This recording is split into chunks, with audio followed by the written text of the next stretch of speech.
Comenzamos con un nuevo tema y antes de leerles el título que ya aparece en pantalla, un título bastante largo porque quise que nos sirviera como resumen de lo que vamos a estar viendo, de lo que vamos a estar comentando, quiero empezar platicándoles cómo llegué a este nuevo tema que, como les digo, hoy les presento.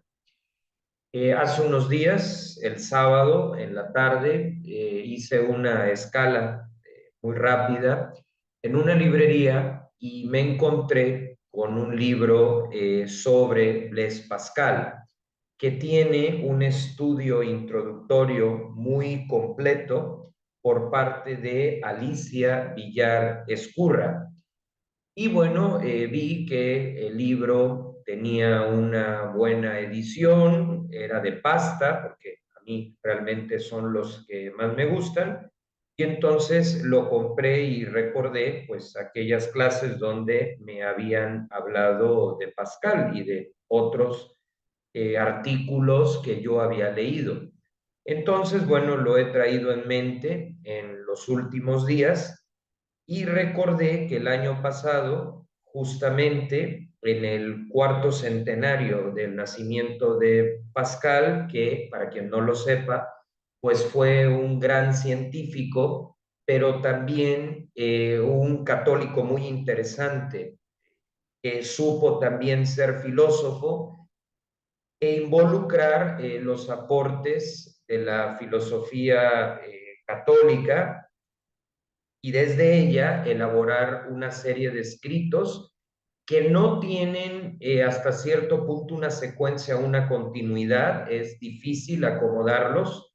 A los expertos en Pascal esto les ha llevado mucho tiempo, pero que no deja de sorprender por su profundidad. Pero para no perderme, les decía que me acordé que el año pasado el Papa Francisco había escrito una carta precisamente sobre Pascal.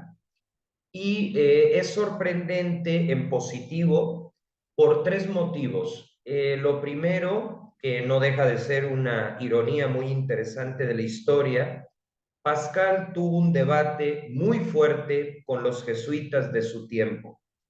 Y no hay que olvidar que el Papa Francisco, pues pertenece a la Compañía de Jesús, es jesuita, y ver que uno de ellos esté revalorando la figura de Pascal, pues es algo muy positivo y tremendamente interesante. La segunda razón es porque Pascal es de esos católicos famosos que podríamos decir casi cruzó la línea entre poder haber sido declarado santo. Obviamente no existe de momento esa posibilidad porque cuando tuvo este enfrentamiento con los jesuitas, pues estaba defendiendo una corriente que vamos a ver más adelante, aunque no es el objetivo principal de este video, donde se interpretaba pues que prácticamente Dios ayudaba únicamente a los predestinados, ¿no? Es una teoría que la iglesia ha rechazado, según la cual pues el ser humano pues no puede hacer nada con su libertad, ¿no? Como si todo estuviera codificado y diera igual lo que hiciéramos. Y obviamente sabemos que no es así. Existe el libre albedrío y existe la importancia de las obras, ¿no? Entonces, pues es un personaje que, como les digo, vivió la fe, fue parte de la iglesia y además lo supo combinar con su faceta de matemático, de inventor, de filósofo, y es de estos personajes que podría ser santo, pero que no se le canoniza porque hay estos elementos donde no termina de quedar claro si entraría, ¿no? En el canon, si es que no es exagerado decir que encaje en un criterio, ¿no? Pero la realidad es que pues se movió en esa línea delgada entre la santidad y enseñar pues una doctrina que tiene sus puntos débiles frente a lo que la Iglesia reconoce. Entonces, en ese sentido, pues lo hace un personaje muy interesante, pero tan interesante que un papa le dedica una carta para rescatar tantas cosas que sí lo sitúan como alguien ejemplar, independientemente de si entra o no en el canon. Es un poco como pienso ahora mismo en figuras como Orígenes o Thomas Merton, que son autores de gran valor, que desde luego cuando uno los lee descubre que ahí hay elementos cristianos, católicos, pero que por ciertas cuestiones de su vida, ¿no? Sobre todo en el caso de Thomas Merton, con cómo vivió los votos y demás, pues no le ha permitido llegar a ese punto como pudiera ser una canonización, pero eso no quita su aporte y eso no quita pues que sean historias dentro de la gran historia de la Iglesia de las que podemos sacar cosas interesantes. Y la tercera razón por la que pues finalmente estamos en este tema es que hay muchas actitudes de Pascal y de su búsqueda por la verdad que pienso son todo un modelo de inspiración para nosotros. Entonces, basándome en esos tres puntos que he tratado de describir así con pausa, a lo mejor no con mucha precisión, pero sí poner sobre la mesa, es que podemos entrar en este tema que se titula Carta Apostólica Sublimitas et Miseria Hominis en el cuarto centenario del nacimiento de Blaise Pascal, 19 de junio de 2023. Podemos resumir este tema como Pascal desde el enfoque del Papa Francisco. Eso es el punto que quiero tratar y tomé algunos fragmentos de la carta para irlos comentando. Básicamente de eso trata.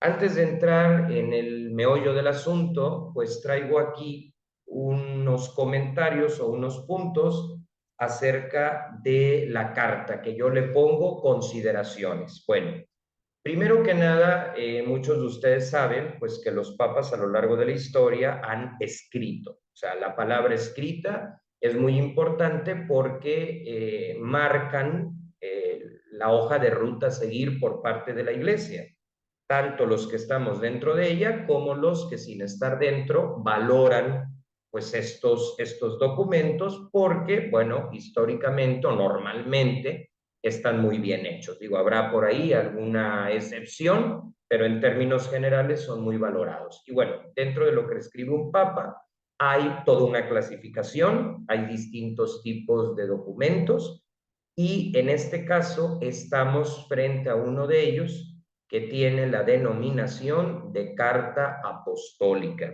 y que sirve, entre otras cosas, para reflexionar sobre fechas memorables, algunas relecturas y orientaciones a modo de reflexión.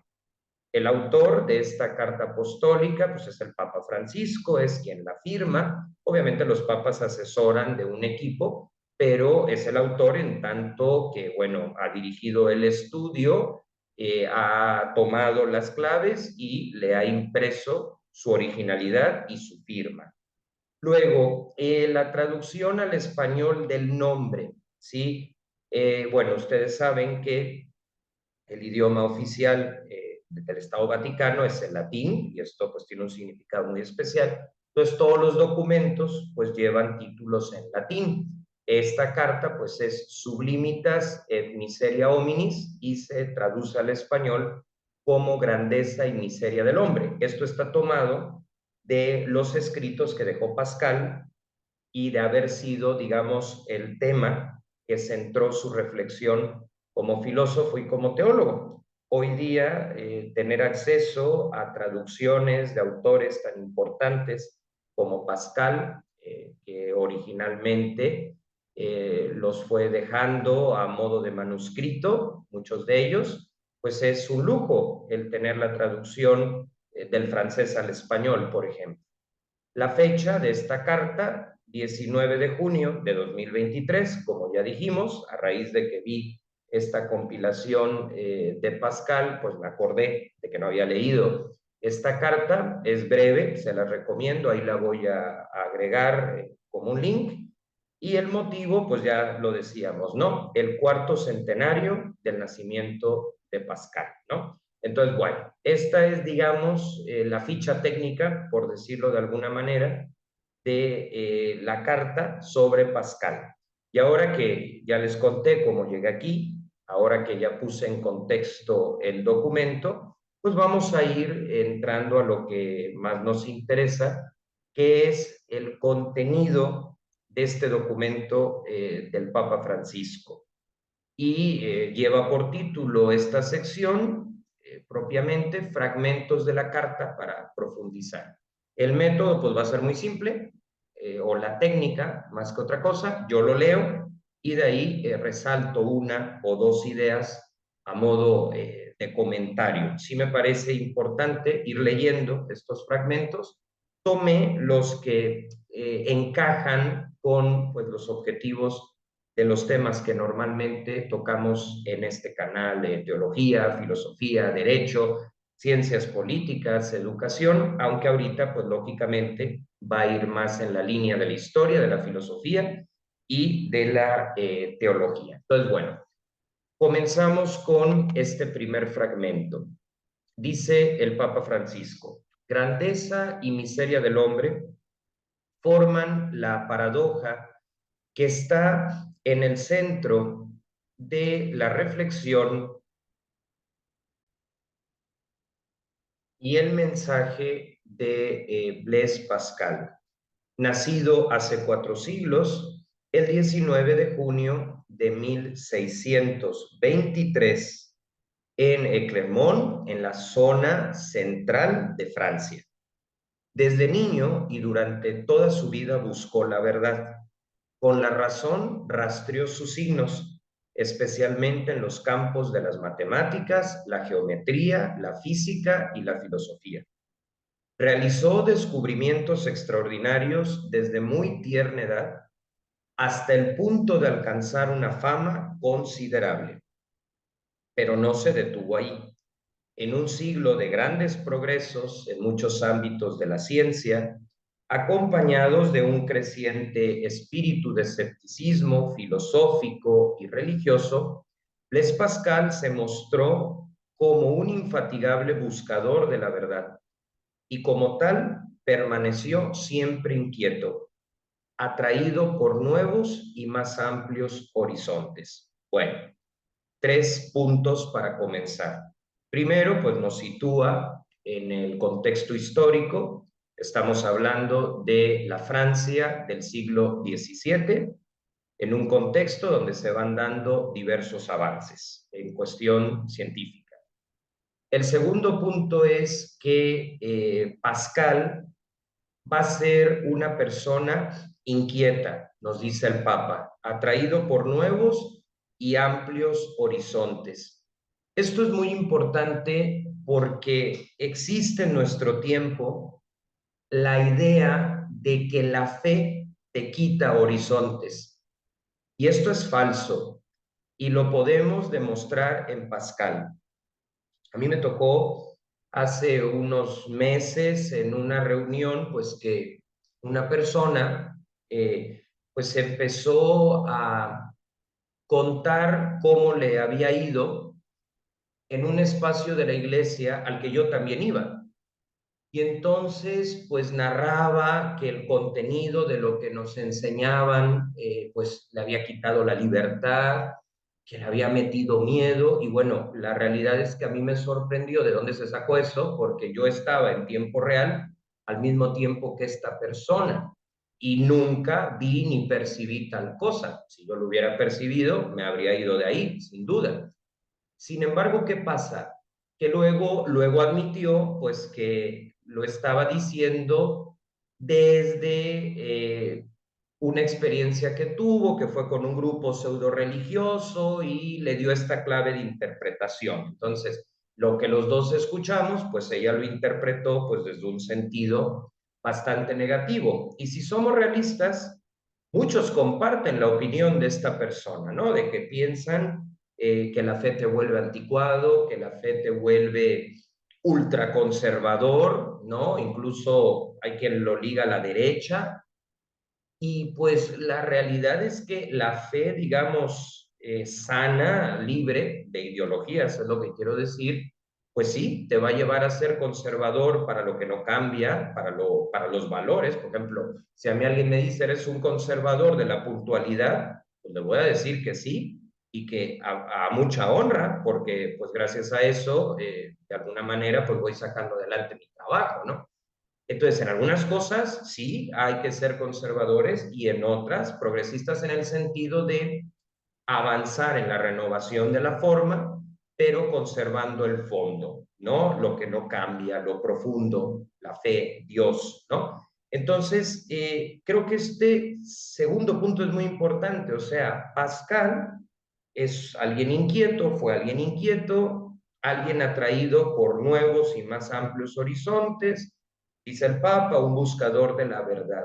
Y la fe, que no la tuvo desde el principio, la tuvo culturalmente, pero luego va a tener dos experiencias en su vida donde esto se va a hacer más fuerte y uno va a notar cómo la fe se va a volver ese combustible, ese impulso para cosas que va a ir realizando, estudios que va a hacer en el campo de la ciencia, y entonces la fe, lejos de destruir su creatividad, se vuelve un impulso.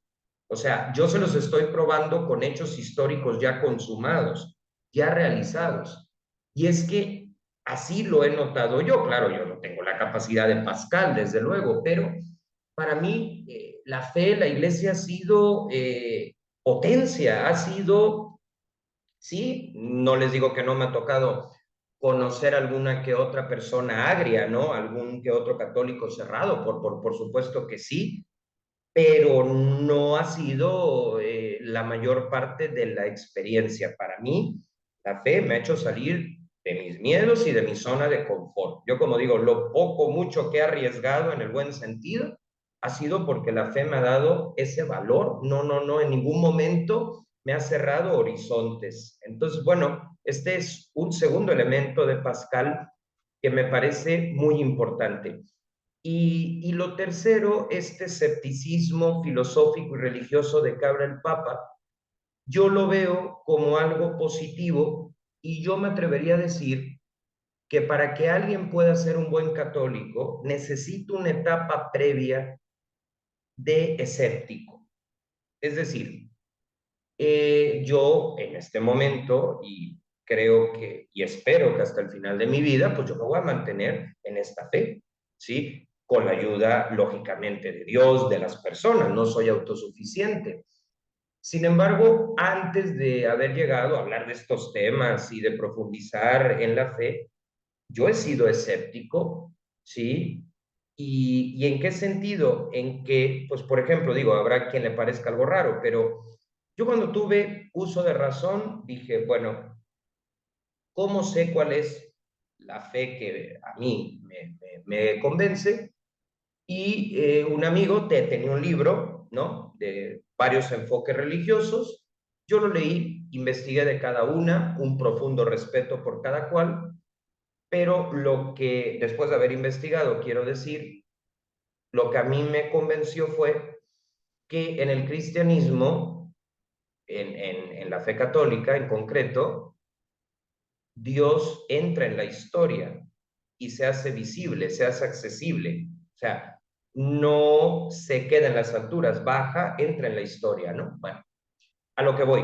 Para yo poder, o para haber llegado a esa conclusión, tuve algo de este escepticismo filosófico y religioso que habla el Papa. ¿Y cuál es la ventaja? Que yo llegué dudando, no llegué con una certeza sin cuestionamiento.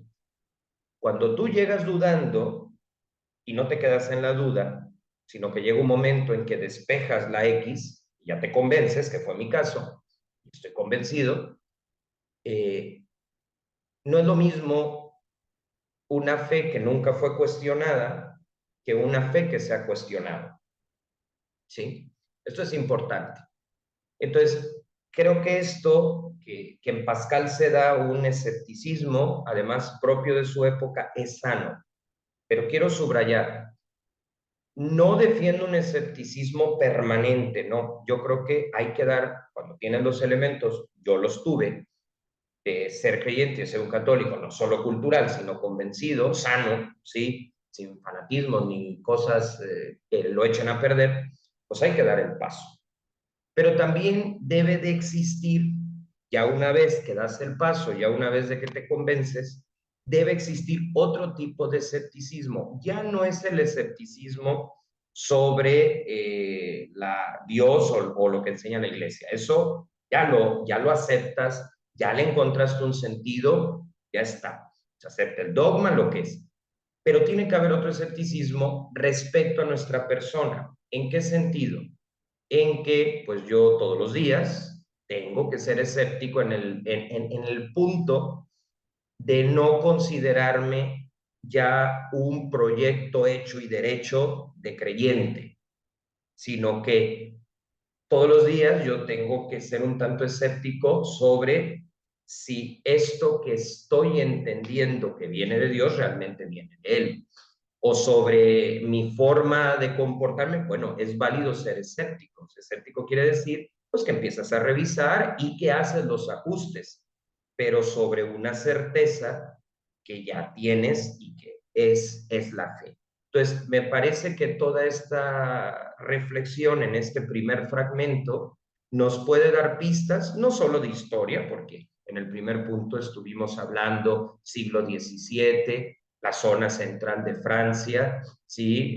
Que es una parte donde hemos tenido grandes figuras, ¿no? Entonces, en este sentido, hay un elemento histórico, hay un elemento de aporte científico, pero también esta reflexión de ser inquieto, de que la fe es potencia y no limitación, y también, y muy importante, lo sano del escepticismo, lo sano de dudar, siempre que, como lo decía Ambrosio de Milán, no es tanto buscar la verdad como dejarse encontrar por ella, ¿no? Entonces Pascal rastreó esa verdad que es Dios en el mejor lugar donde se puede rastrear a Dios, en las matemáticas, la geometría, la física y la filosofía.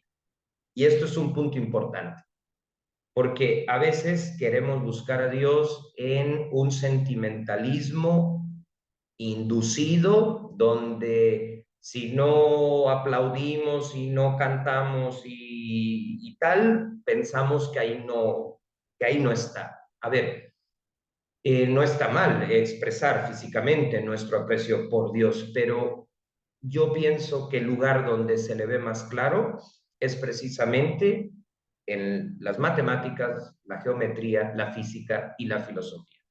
Y en uno mismo, por supuesto, pero digamos, en alguien que no es creyente es más fácil que lo vea en estas perspectivas. Y todo esto nos los enseña Pascal, ¿no? En la parte que, pues sí es de subrayar. Bueno, esto es el primero, porque este es un tema un poco largo. Estamos viendo la carta y la reflexión no es mía, viene del Papa Francisco, yo simplemente la estoy procesando. Bueno, tenemos entonces otro fragmento para seguir con esta mecánica de la carta sobre Pascal. Dice, creo poder reconocer, esto lo apunta el Papa Francisco, en él una unidad de fondo que yo llamaría asombrada apertura a la realidad, apertura a otras dimensiones del conocimiento y de la existencia, apertura a los demás, apertura a la sociedad. Por ejemplo, estuvo detrás de la creación en 1661 en París del primer sistema de transporte público de la historia, los carruajes de 5 centavos. Si recalco este suceso desde el principio de esta carta, es para insistir en el hecho de que ni su conversión a Cristo a partir sobre todo de su noche de fuego del 23 de noviembre de 1654, ni su extraordinario esfuerzo intelectual en defensa de la fe cristiana lo convirtieron en una persona aislada de su época. Estaba atento a las cuestiones que en ese entonces eran más preocupantes, así como a las necesidades materiales de todos los que componían la sociedad en la que vivió. Bueno, aquí la verdad es que el Papa da en el clavo. Sí, este para mí es el fragmento el más importante y lo explico en 3 o 4 puntos. Primero, ya dijimos y ya refutamos la idea de que la fe te quita horizontes. Ahora voy a refutar la idea de que la fe te desconecta de la realidad. Yo tengo muchos amigos, amigas que son ateos y la verdad valoro siempre platicar con ellos, ¿no? Y muchas veces me han dicho, bueno, es que yo no tengo fe porque si la tuviera, a lo mejor es como mecanismo de defensa frente a la vida y como evasión a la vida.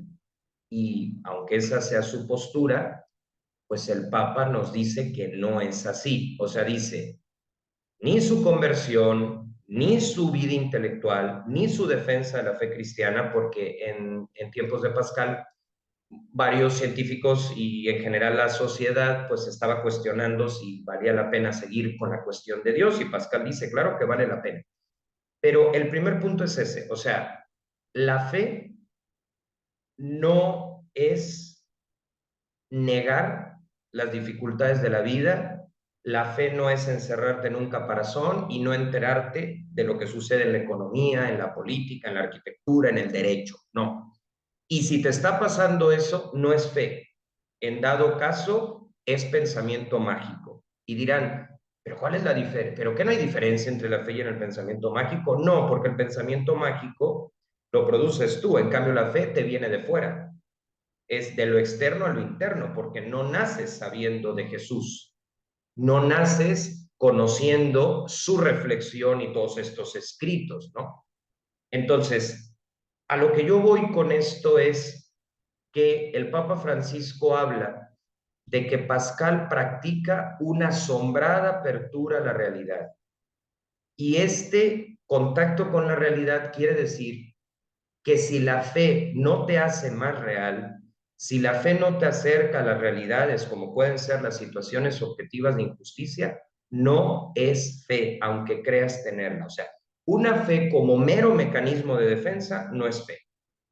Por supuesto, quien tiene fe enfrenta mucho mejor los problemas que quien no la tiene, porque se hace consciente de que recibe una fuerza distinta de la suya.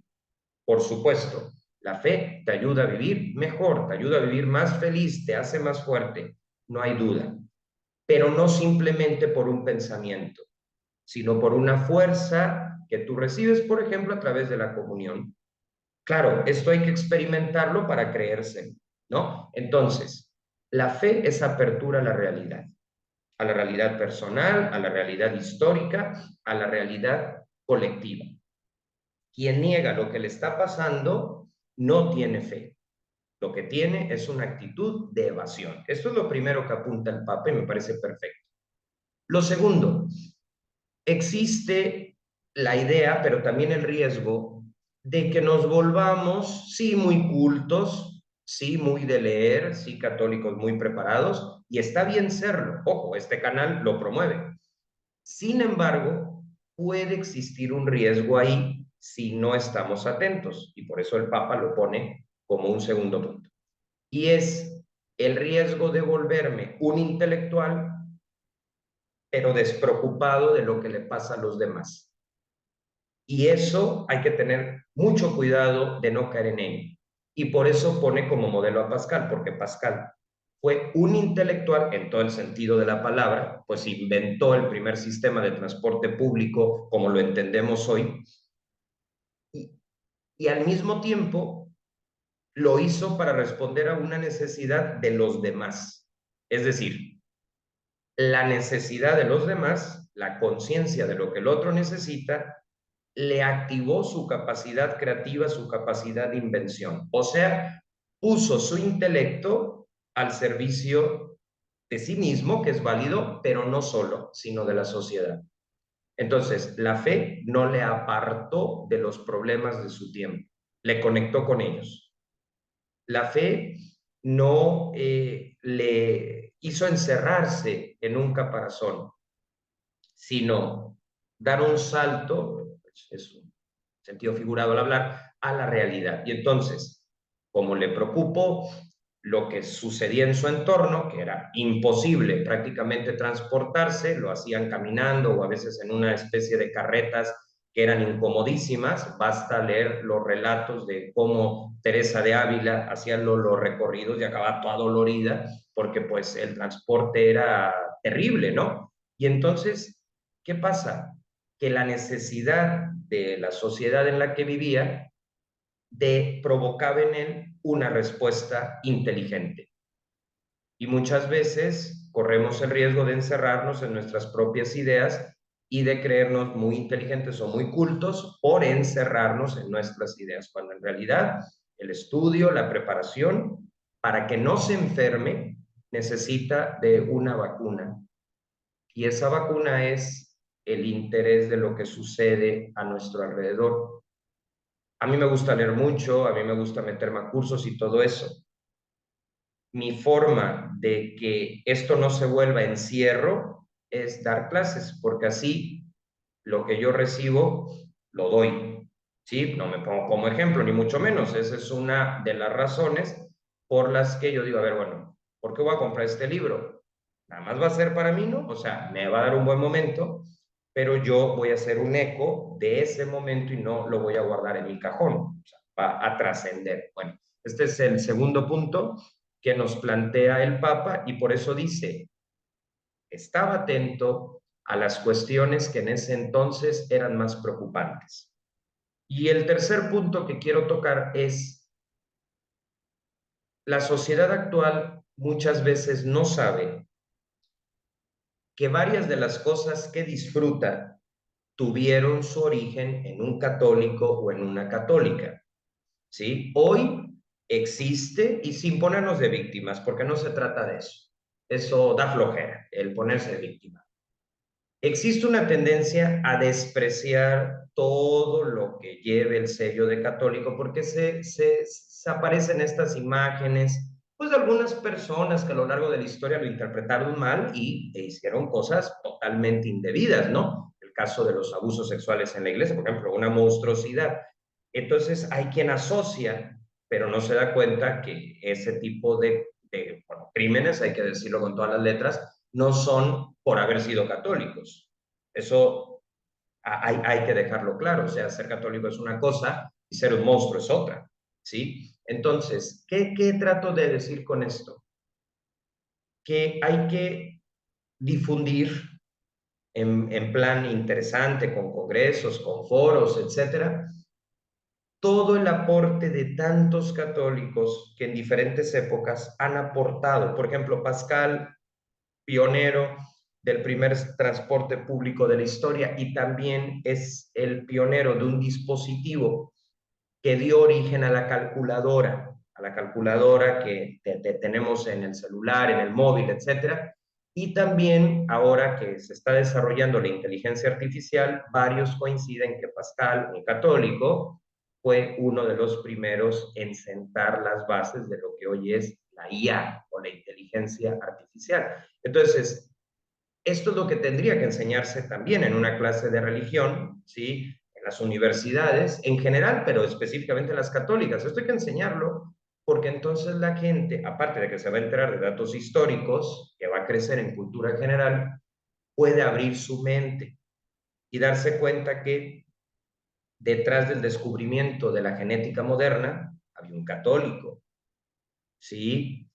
Que detrás de uno de los lenguajes más importantes de programación hubo una católica, ¿no? Que detrás del transporte público y de los primeros intentos de calculadora hubo un católico, que detrás del descubrimiento del síndrome de Down hubo un católico. Y así yo podría citar muchísimos casos, lo que explica por qué yo me intereso en estos temas. Yo mismo he sido escéptico de decir, ¿y qué pinto yo? Pues lo mío es el derecho, ¿no? pero luego me corrijo y digo, bueno, pero es que en el derecho también hay aportaciones impresionantes de los católicos. Uno de los medios de defensa de la Constitución, que se ve en una materia que se llama procesal constitucional y que es el juicio político, fue inventado nada más y nada menos que por Tomás de Aquino. Entonces, a donde vaya, me la encuentro. O sea, me encuentro los aportes de la Iglesia que superan en gran medida sus errores y en algunos casos, y hay que decirlo con todas las letras, los crímenes que algunos miembros han cometido, ¿no? Y que desde luego deben de pagarlo, ¿no? Eso está clarísimo. Bueno, esta es la reflexión que viene de este segundo fragmento muy interesante sobre Pascal y su legado en cuanto a inventor. Bueno, luego continúa el Papa Francisco, dice, la apertura a la realidad hizo que no se cerrara a los demás, ni siquiera en la última, en la hora, perdón, de su última enfermedad. De aquella época, cuando tenía 39 años, leemos las siguientes palabras que expresan la etapa final de este camino evangélico. Y si los médicos dicen verdad y Dios permite que salga de esta enfermedad, estoy resuelto a no tener más ocupaciones ni otro empleo del resto de mis días que el servicio de los pobres. Es conmovedor, dice el Papa, constatar que en los últimos días de su vida, un pensador tan brillante como Blaise Pascal no viera mayor urgencia que dedicar su energía a las obras de misericordia. El único objeto de la escritura, decía Pascal, es la caridad. Antes de continuar, me regreso a la diapositiva anterior. Aquí se habla de la Noche de Fuego del 23 de noviembre de 1654. ¿Qué es eso de Noche de Fuego? Es el nombre que se le dio a un momento en el que Pascal sintió, percibió, no sabemos cómo, pero tuvo la certeza de que Dios existía y el Dios de Jesús, o sea, el Dios que la Iglesia Católica sostiene.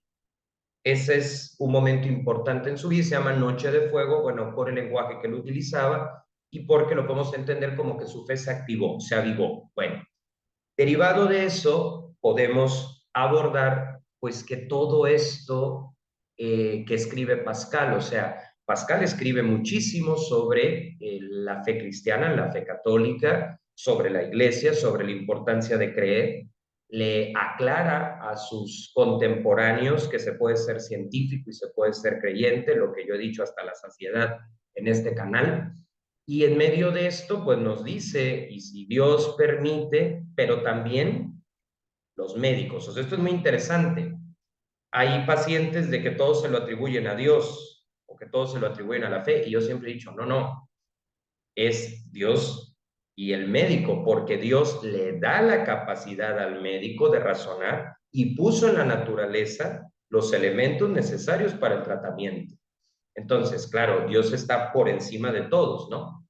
Pero Pascal menciona al médico y a Dios. Le da a cada cual su peso. Médico sería la ciencia, Dios sería la fe, ¿no? Este equilibrio incluso en la manera como él lo relata. Ese sería el primer punto, ¿sí? Que descubra a Dios a través del médico. Y entonces sabe, pues, que la fe no le aleja de buscar el tratamiento. O sea, el que tiene fe utiliza los medios existentes, científicos, éticos, para alcanzar su salud. Y eso es lo que hace Pascal. Ese es el primer comentario que quiero hacer. El segundo, y que a mí me impresiona, todo esto lo hizo con 39 años. Murió extremadamente joven. No llegó ni a los 40. Y sin embargo, toda la labor que realizó, lo que demuestra que efectivamente el tiempo es relativo en el sentido de que una vida puede durar poco y significar mucho, porque el significado no se cuenta en años. Piensen ustedes, por ejemplo, en Carlo Acutis, ¿sí? Murió muy joven y sin embargo uno lee sus escritos y tiene una sabiduría impresionante. Esto pues viene de quien encuentra la fe, porque la fe, cuando la vives bien, te hace madurar. Entonces, también un comentario histórico a su edad.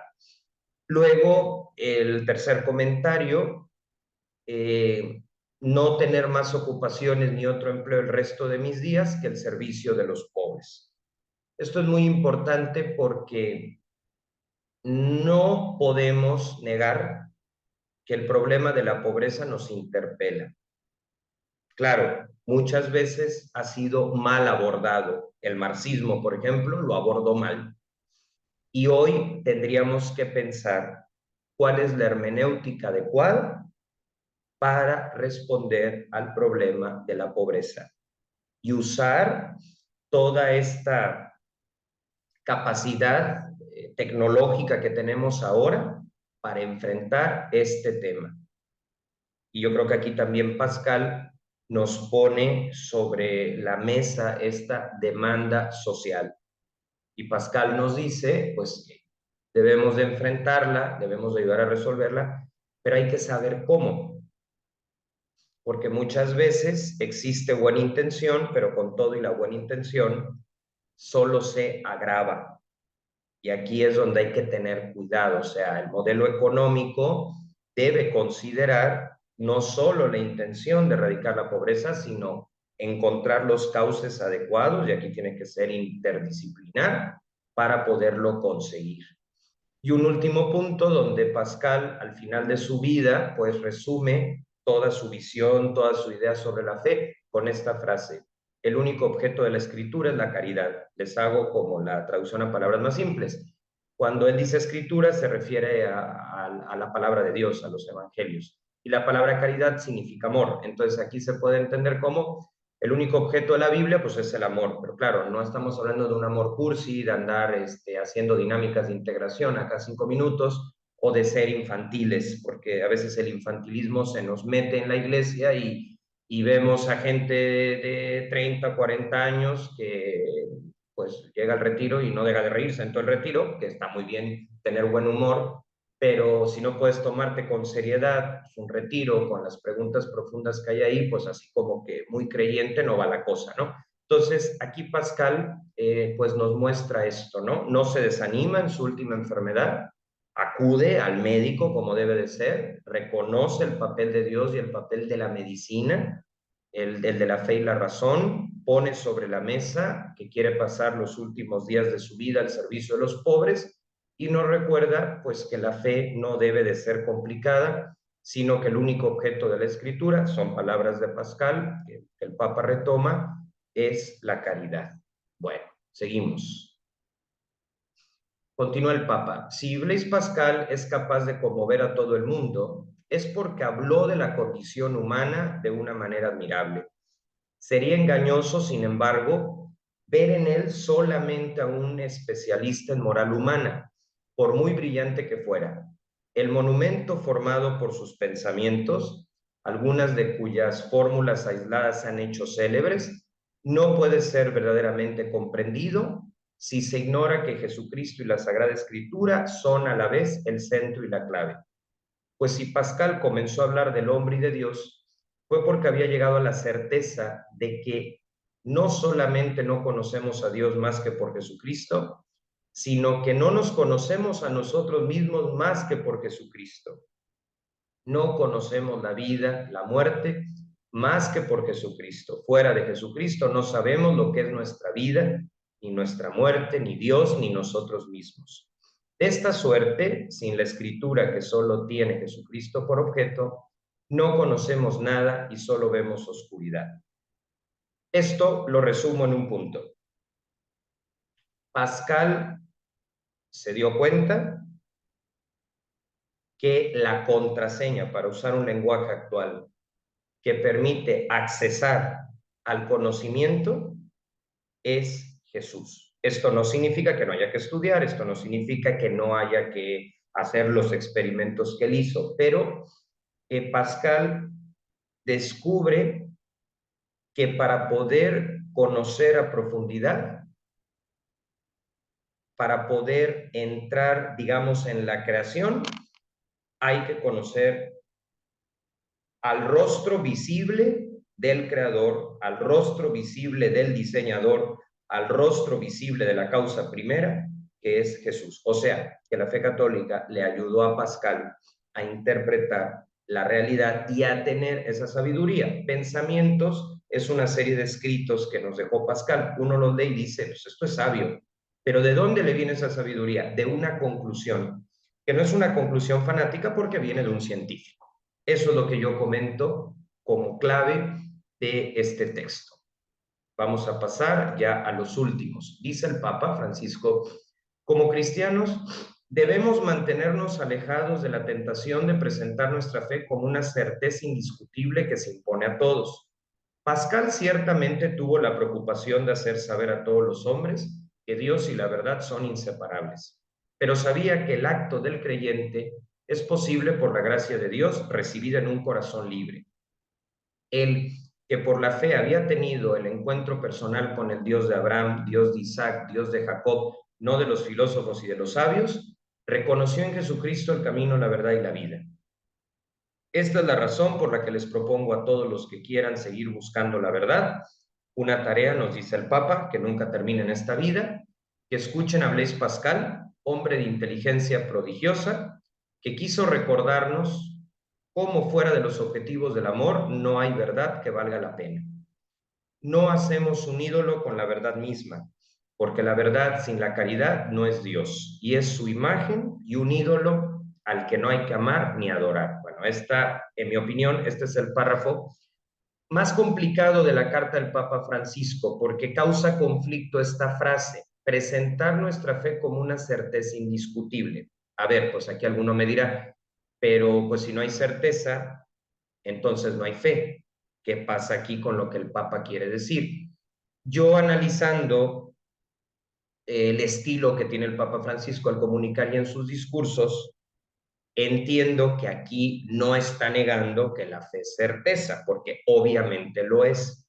Simplemente nos está diciendo lo que decía al principio, o sea, esa fe que yo ahora tengo o esa aceptación de la fe católica, yo tengo que seguirla madurando. O sea, no se pone en discusión Jesús, se pone en discusión que también la estoy asimilando. A eso se refiere. O sea, yo no puedo decir que hoy tengo la certeza indiscutible de que estoy entendiendo al 100% a Jesús. No, más bien estoy en proceso de comprenderlo y cada día y hasta el último minuto de mi vida, pues lo tendré que ir comprendiendo mejor.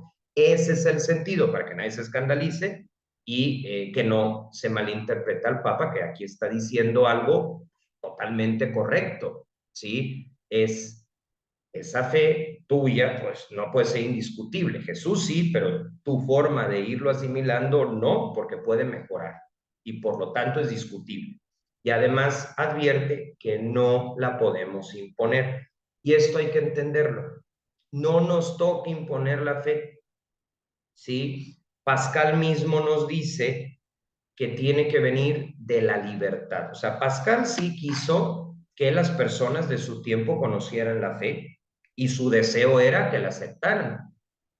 También es mi deseo, pero no puede ser imposición.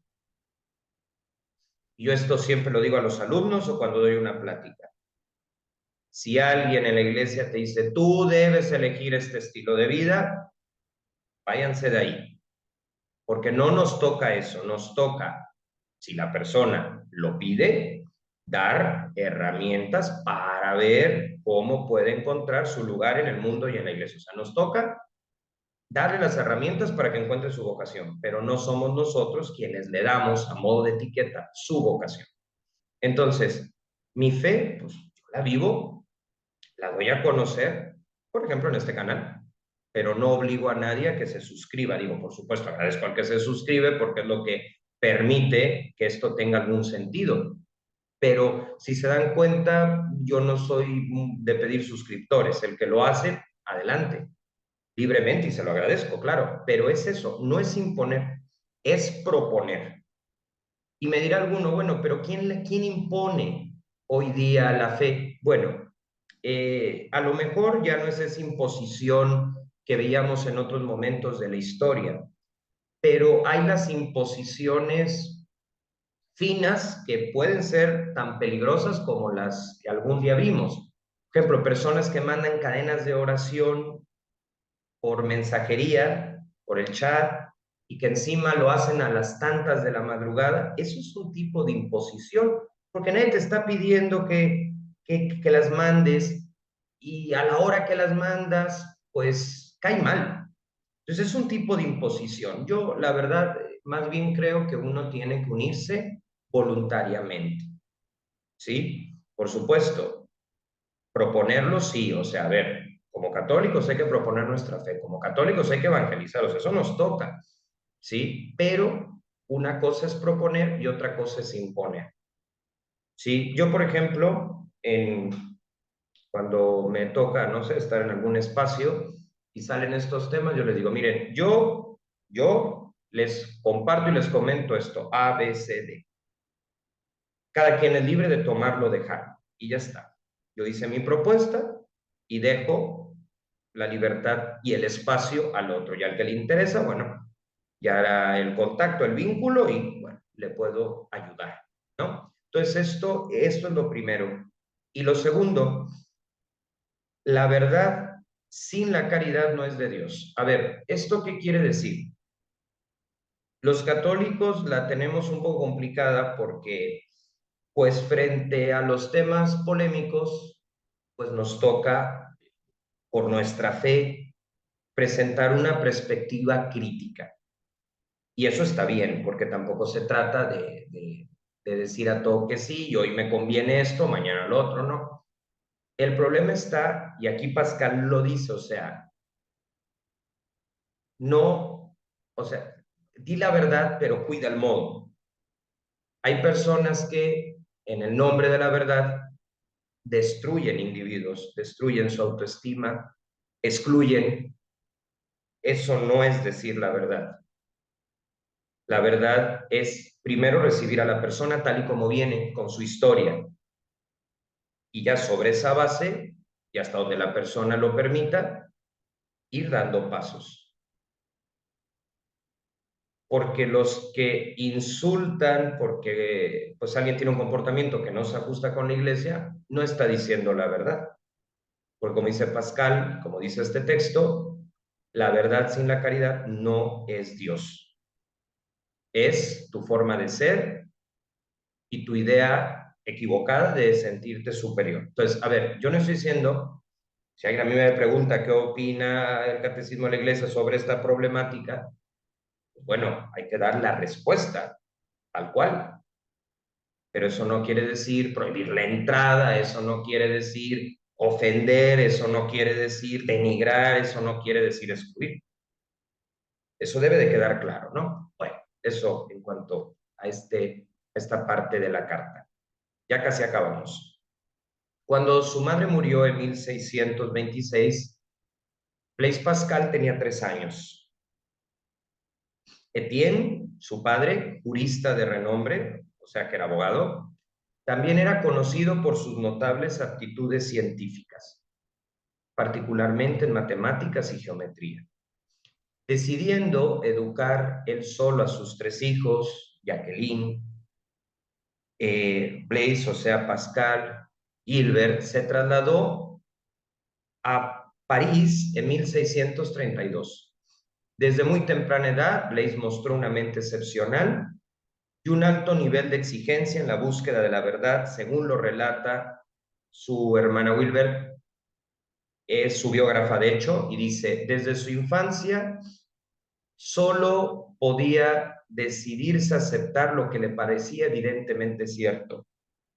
Es cierto que, de suerte, que cuando no se le daban buenas razones, él mismo las buscaba.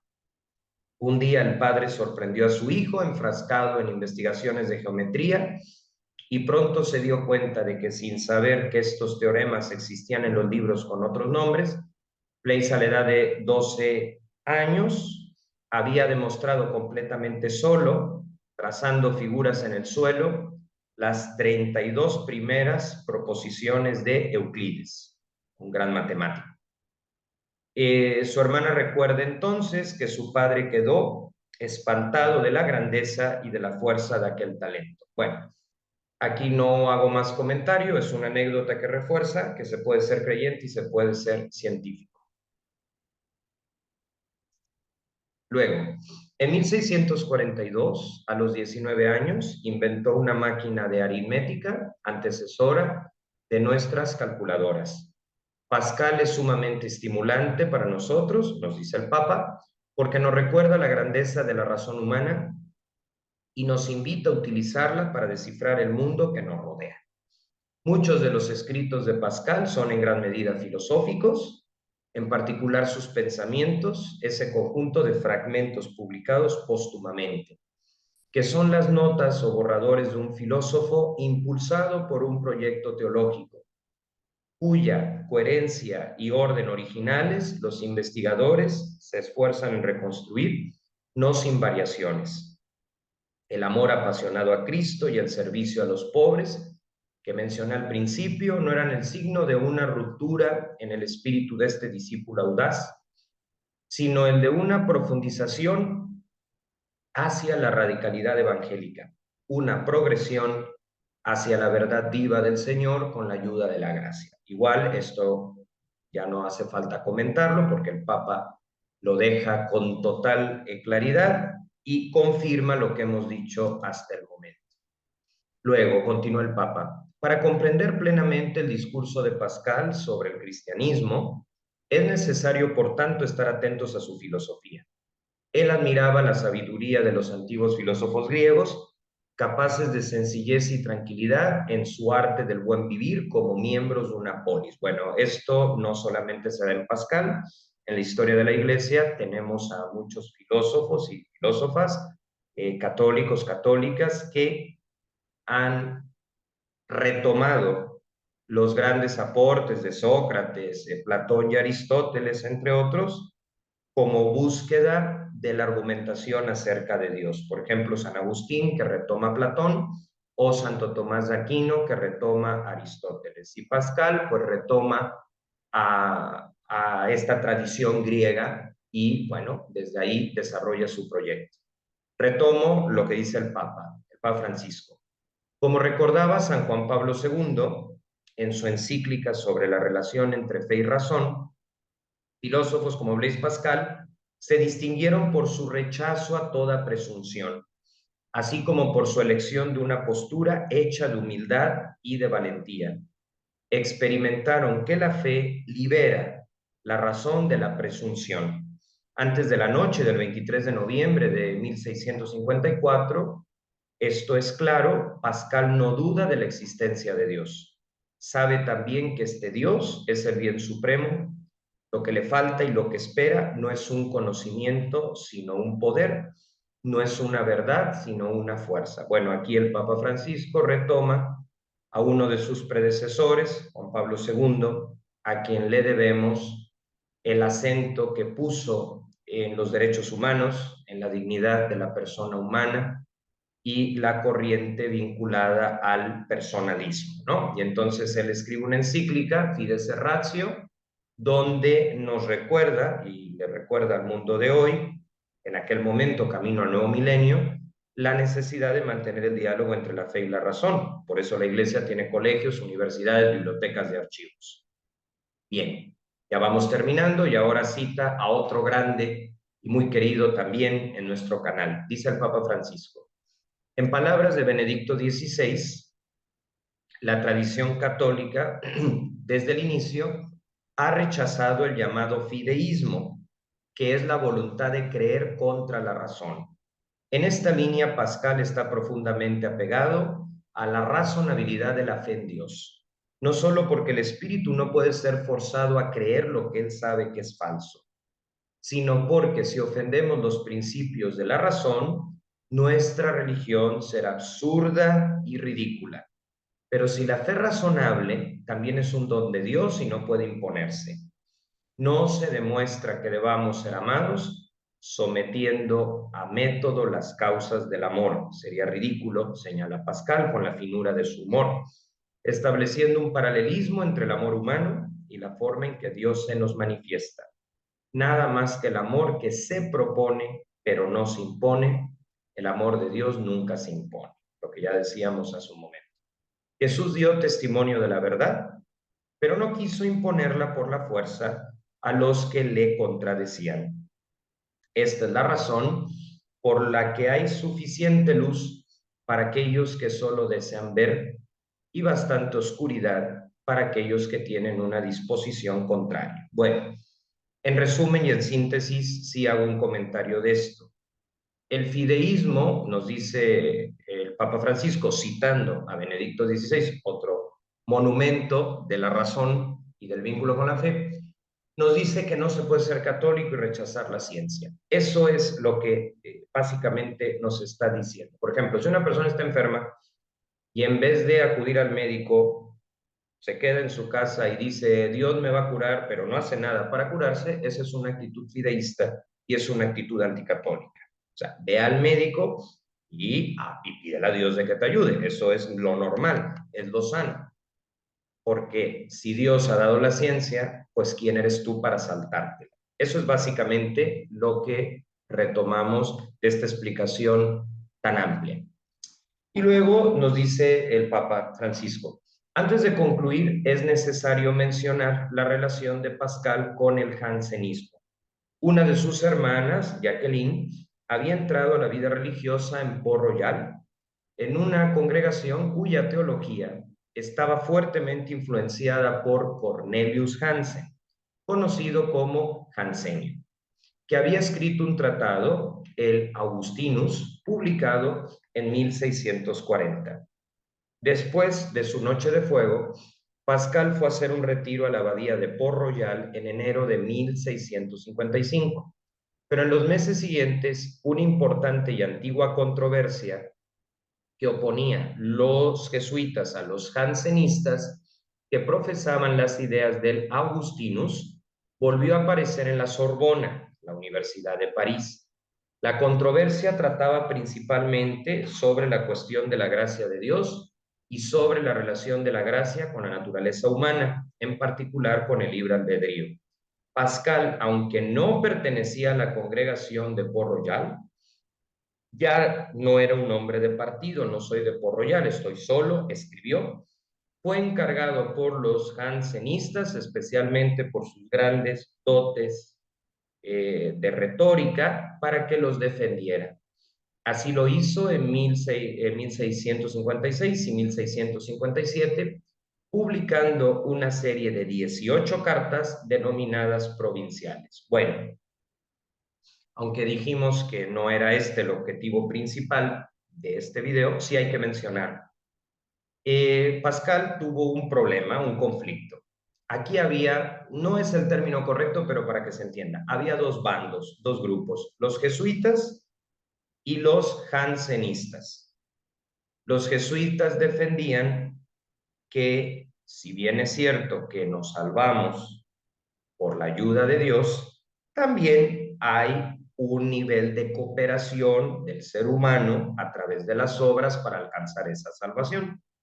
Los jansenistas lo que hicieron fue tomar unos textos de San Agustín y los radicalizaron. Por supuesto que San Agustín ya llevaba siglos muerto, pero hay autores a los que esto les sucede y no es culpa del autor. San Agustín es una maravilla, pero si yo lo leo y lo interpreto a mi manera, pues obviamente el margen de error es muy amplio.